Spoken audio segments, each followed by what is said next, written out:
Okay mga kababayan, Chris Ulo po at welcome back po ulit dito sa ating YouTube channel. Nag-react ho ang palasyo, about ho dito sa ginawang maagang pagdeklara ni VP Inday Sara Duterte, ha, alias Pusit, na tatakbo raw ho siyang bilang presidente, sa 2028. Sabi ko nga mga kababayan, ito si VP Inday Sara Duterte, maaring may laro ito, ha. Kumbaga, merong game or may play ang kanilang grupo, ha, kung bakit ho maaga nagdeklara ito na tatakbo siya ng presidential 2028 election. Kasi nga, 2028 pa 'yan, tapos, susunod na taon 2027 ang filing ho ng COC, Certificate of Candidacy, October ho ng 2027. So, isang taon mahigit pa, sobrang tagal. Pero ang aga ho ng declaration. Sabi ko nga, baka ginugulo nito yung ano, yung impeachment niya sa House at magiging impeachment trial sa Senado, ah, para puwede siyang kampihan ng mga taga House of Representative. Ah, Nag-react ho ang palasyo diyan mga kababayan, ah. Pakinggan ho natin 'to si Yusek Attorney Claire Castro. Ano po ang tingin ng Palas now na nagdeklara na ng kandidatura si VP Sara? Do you feel that she is a strong candidate? Mahirap tibagin? How does the administration feel about it? Wala po nararamdaman ng palasyo patungkol dyan. Depende na po sa tao kung paano nilang susuriin ang mga kandidato.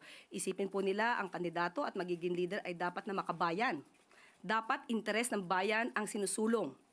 At maging cautious tayo, maging mapanuri kung isang Manchurian candidate ba ang maiboboto nyo.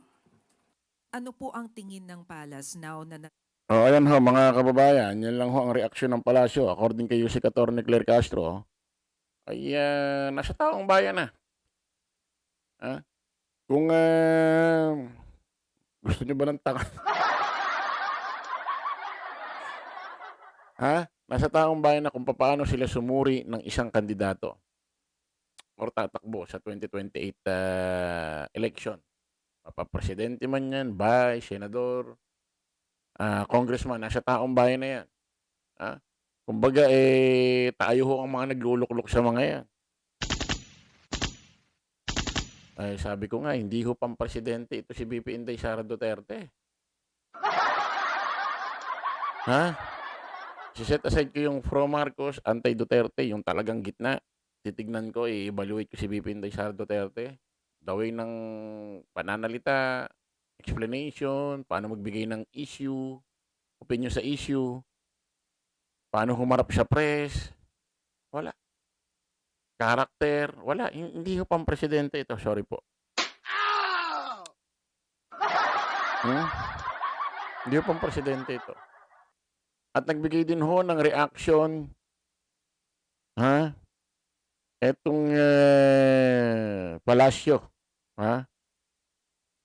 Nagbigay din ho ng reaction ang palasyo, itong si Yusek Attorney Claire Castro din, about ho doon sa bukod ho kasi itong si VP Inday Sara Duterte ay nagdeklara ng maaga na siya'y tatakbo ho sa 2028 para sa presidential, election, humingi rin ho ng tawad itong si VP Inday Sara Duterte sa taong bayan. Ang isa sa mga hinihingi niya ng patawad sa taong bayan, sa mga Pilipino ay, tinulungan niya raw si Pangulong Bongbong Marcos manalo bilang presidente ng Republika ng Pilipinas.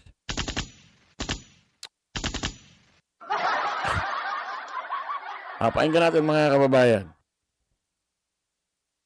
Lang assassin at handa siyang magpapatay. Narinig niyo? At ang itong ihingi ng, marami pa po siyang dapat na ihingi ng tawad. Akin pong i-enumerate. At mukhang nakalimutan niya itong ihingi ng tawad. Una po, mas dapat niyang inunang humingi ng tawad sa taumbayan, lalong-lalo na sa mga biktima ng EJK. Correct. Dapat niya rin pong ihingi ng tawad at nakalimutan niya nang siya ay magsabing mayroon siyang kilalang assassin at handa siyang magpapatay. Mm. At ang assassin na to ay nag-agree or sumang-ayon sa kanyang plano.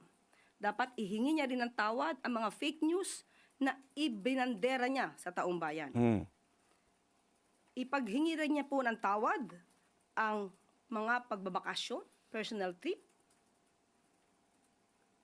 at itong taon na 2025 ay gumastos ng 7 million, if I'm not mistaken, 2025, gumastos ng 7 million for the staff and the security for her personal trips.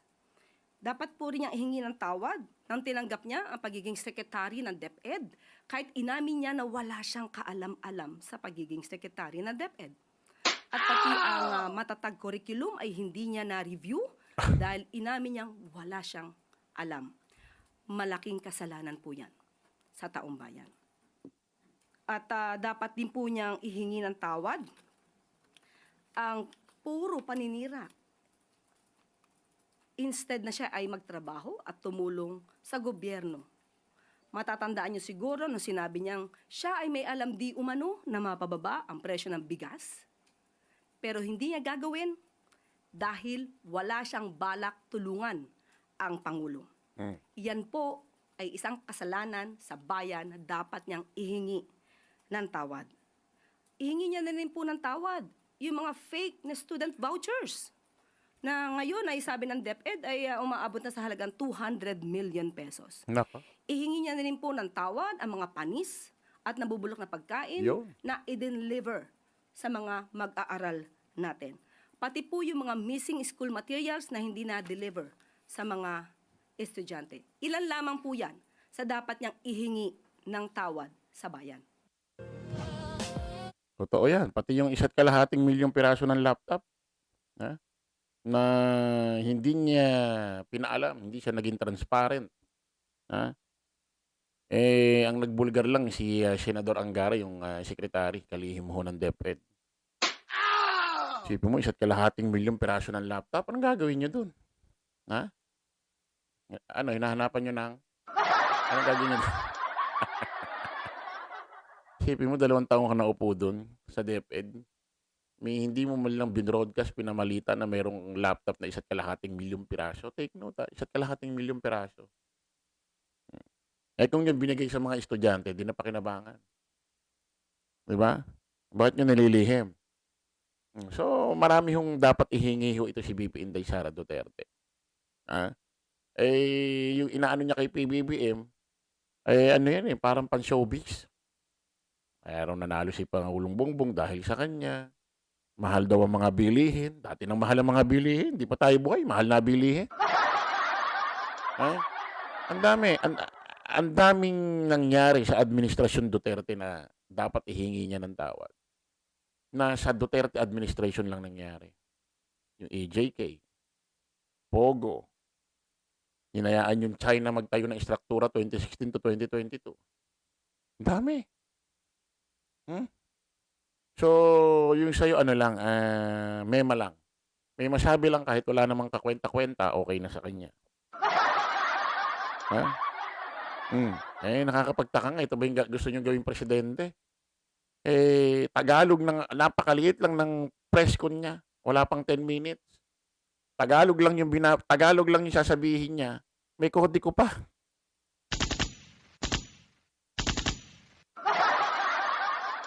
Yung press con, wala kang 10 minutes yun. Yung binabasa niya Tagalog. Napakaigsi lang nun. Gumawa ka pa ng kodi ko. Yan yung gagawin yung presidente. Hindi nga pa presidente ito, mga kababayan. At ito pa, mga kababayan. Ito matindi. Makilala niyo naman ito si Pebbles. Talakera. Isa ho sa mga elements ho ng impeachment case na ipinali ho sa House of Representatives at siguradong lalagpas yan dyan, makakarating sa Senate. Ito hong issue about sa kanya at dito kay Ramil Madriaga na nakakulong ngayon sa BJMP na hinayaan na nila kaya kung ano-ano na ang ginawang statement, inilaglag na sila. Especially ito si VP Inday Sara Duterte. Sabi ni VP Inday Sara Duterte, di niya raw kilalang personal yan. Pero sa mga naglabas ng picture, larawan, video, no? Ay talagang magkakilala. Sabagay, wala namang aaminin ito si VP Inday Sara Duterte. Ano pa ba ina-expect nyo dyan? Oh, nako ito. Ha? Basahin mo natin. Ayan ho. Ha? Sara, alam ko na kinakausap ng mga tao mo ang wife ni Caramil. 1 billion para wag magsalita. Akala ko ba ginamit mo sa maayos yung confidential funds? Bakit nag-o-offer kayo sa pamilya ni Caramil? Nako po. Nakarating sa akin lahat ng galawan nyo. Una, nagsinungaling si Rimulya na si Tebes ang pinuntahan mo nung October. May resibo ako. Pangalawa, nasa na yung pangako mo sa mga PDL ng Annex 2 kung saan nakakulong si Caramil na pag-aaralin mo ang mga anak ng mga PDL. Pangatlo, bakit mo pinapunta si Attorney Joyce na tao mo sa isip na kasamahan ni Caramil sa isip at another project na hindi na naman tinuloy ng OBP yung mga negosyo? Pang-apat, bakit mo dadalawin si Tebes na siyang high-profile criminal na actually terorista na siya? Akala ko ba galit ka sa mga terorista? Pang-apat, bakit mo dadalawin si Tebes na isang high-profile criminal? Actually, ayun, nabasa ko na pala, sorry. Pang-lima, anong ginagawa mo ng 6 p.m. nung September 30 sa Camp Aguinaldo? Pang-anim, anyari sa bloodbath. Galingan nyo naman, sa susunod na araw ilalabas ko na si Caramil Madriaga. Ang dinalaw mo noong October at hindi si Tebes. Yung kasabwat mo na warden sabi niyano, huwag ka nang magsinungaling. Marami akong bala sa'yo. Mga atake nyo para kayong hindi nag-grade 2. Lawyer ka ba talaga? Parang kulang ka sa diskarte. Pompiang. Ayan ho yung pinosyo ni Pebbles Laquera sa kanyang social media account sa Facebook. Pwede nyo ipalo ho si Pebbles Laquera. Search nyo lang ho sa FB. Ay nag-o-offer daw ho ng malaking pera itong kampo ni VP Inday Sara Duterte. Diyan sa asawa ho ni Caramil. Para siguro ay hindi magsalita doon sa impeachment trial. Kasi napapabalita na ito si Caramil gumawa ng statement, so possible na ipatawag siya sa Senado kapag itong impeachment ay naging impeachment trial na sa Senate. So update ho tayo dyan mga kababayan. Kita-kita ulit tayo sa panibagong vlog. Bye-bye po.